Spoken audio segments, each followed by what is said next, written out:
রূপমকে একটা চাকরি দিন। এমএ পাস, বাবা নেই, আছে প্রেমিকা, সে আর 2-1 মাস দেখবে, তারপর নদীর এপার থেকে ওপারে গিয়ে বলবে, রূপম আজ চলি, তোমাকে মনে থাকবে চিরদিন। রূপমকে একটা চাকরি দিন, যে কোনো কাজ, পিয়নের কাজ হলেও চলবে।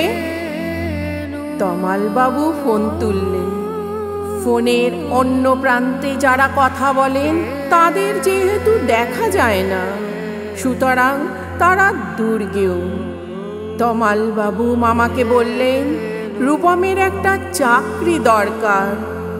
মামা বললেন কাকাকে, কাকা বললেন জ্যাঠাকে, জ্যাঠা বললেন বাতাসকে।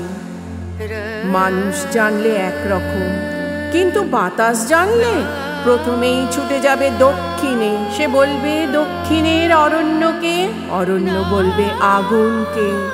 আগুন গেল আলিমুদ্দিন স্ট্রিটে, আলিমুদ্দিন গেল নদীকে বলার জন্যে। নদী এসে আছড়ে পড়ল উপকূলে, আর সমুদ্র হিমাচল বলে উঠল, রূপমকে একটা চাকরি দাও।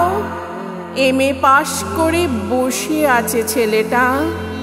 কয়েক মাস বাদের ঘটনা। আমি বাড়ি ফিরছিলাম সন্ধ্যাবেলায়। গলির মোড়ে 7-8 জনের জটলা দেখে আমি থমকে দাঁড়ালাম।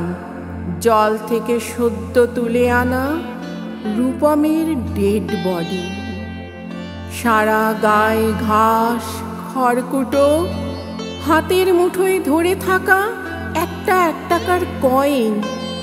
পাবলিক বুথ থেকে কাউকে ফোন করতে চেয়েছিল রূপম? ভারত সরকারের 1 টাকার কয়েনের দিকে আমার চোখ। সারা গায়ে সবুজ ঘাস, ঘাস নয় অক্ষর। এমএ পাশ করতে একটা ছেলেকে যত অক্ষর পড়তে হয়, সেই সমস্ত ব্যর্থ অক্ষর ওর গায়ে লেগে আছে। একটা ছেলেকে আপনারা কেন এমএ পড়তে পাঠান? কোন আহ্লাদে 8খানায় বিশ্ববিদ্যালয় বানিয়েছেন? তুলে দিন। এই কথাগুলি বলবো বলে ফোন তুললাম পবিত্র সরকারের। ফোন বেজে উঠল, ফোন বেজে চলল, ফোন বেজেই চলল। 20 বছর ধরে ওই ফোন বেজে চলেছে, আরো 20 বছর বাজবে। বাতাস বলেছে অরণ্যকে, অরণ্য চলেছে নদীর দিকে।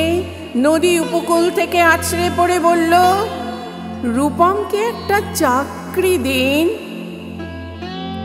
কে রূপম? রূপম আচার্য, বয়স 26, এমএ পাস, বাঁ দিকের গালে একটা কাটা দাগ আছে।